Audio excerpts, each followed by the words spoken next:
Hey, it's Doepker here with Kindle Bestseller Secrets.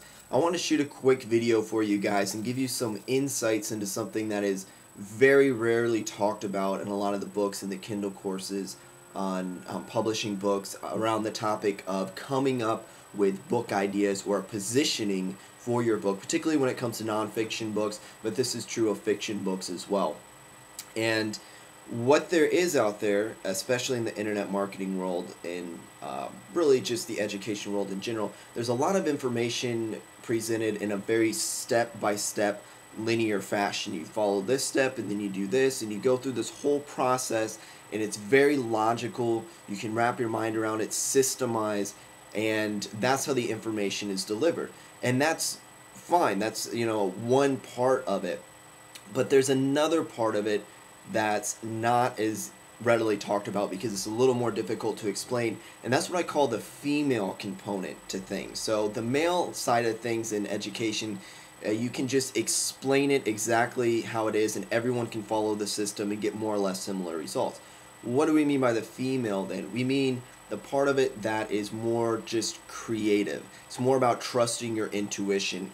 It's more about going with what your heart says. And that's not something that's as easy to explain to people. But I'm here to kind of give you some insights around this topic. I'm a musician, I'm a composer, that's what I got my degree in. And so it is possible to sort of study the creative process and learn how to get in tune with that. So this is something that I consider to be equally or more important as all the logical sort of steps a person can follow to come up with a book idea, or how they're going to market their book, or really anything in the world of an entrepreneur, whether it's with books or not. And I actually believe there's something showing that many of the world's top CEOs rank very highly in terms of their intuitive abilities, and that's how they make a lot of their decisions, is more based on intuition, because there's so many factors to consider that the logical mind is going to be limited trying to wrap it around all the different things that you can do and all the different pieces. So the first thing to understand about creativity or this intuitive process is that it's not about being active as much. It's not about trying to put the pieces together and make something, happen by sheer logic. And I see this with a lot of people's books that they send to me, and I look at it and there's nothing really wrong with the books, but it seems forced. It seems kind of artificial, or how I would describe it, it lacks heart. It just seems kind of cold and informational, and there's really nothing to it that grabs me or stirs my emotions. And so, you can talk about those things and the types of things we can do to grab a person's emotions and hook them in, but a lot of times it requires just getting in touch with your own feelings about stuff, seeing what grabs your emotions. So this is something that is this creative part of the process is more receiving of information. It's not about putting the pieces together. It's about sitting back and letting the ideas come to you. A great way to do that on a practical level is to ask yourself questions. Ask, what can I really contribute to the world? What is something that's unique that I can offer? What am I passionate about? What am I being drawn towards? There's a lot of different questions you can ask.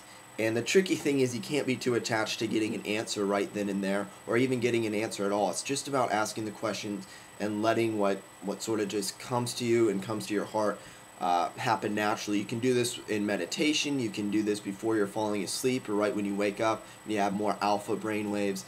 A few other things. There's also heart math meditations. You can check that out, or heart math exercises at heartmath.org.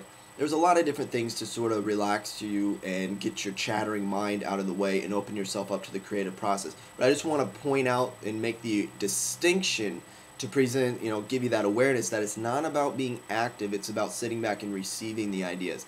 Another good thing about creativity is, as hard as it is to maybe, or impossible, perhaps, to teach creativity and teach the intuitive process, the good news is you don't have to learn it because you already know it. It's inherent in all of us. In fact, when you were a child, you were probably very creative. You might still be creative. Or some people tell themselves, well, I'm not very creative.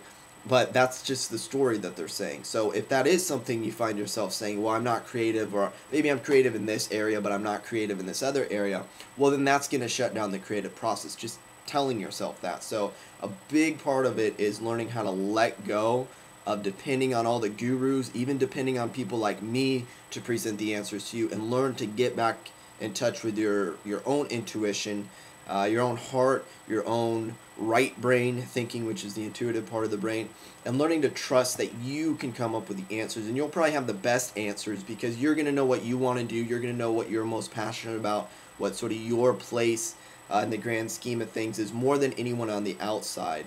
Although people on the outside, like coaches and mentors, certainly are important because they can show us our blind spots. So we need a mix of both. But it's very important to learn how to trust your own guidance system above and beyond what anyone else is trying to tell you what to do. So that's just some quick tips. The 3 things I wanted to point out here. It's a receptive process more than an active process, at least to begin with. It's a remembering process more than a learning process. And ultimately, it's about letting go of attachment to the outcome. The great thing about Kindle, and this is what I love, and it's easy to say this, maybe a little more difficult to do sometimes, and that is to almost treat it like a game. I know a lot of people, they come and they say, I really need the money. It's so important that my books do well. But the problem with that is when we get too attached to needing things to work out a certain way, it shuts down the creative process. So being unattached to the outcome is something to work towards. And there's different exercises and letting go and Sedona method and a lot of different things you can do for that. But find something that works, and just remember those 3 key insights that I shared: letting go, remembering, and receptivity. And if you have any questions, let me know. I'd be happy to continue talking about this subject because I think it's one of the areas that is very rarely talked about.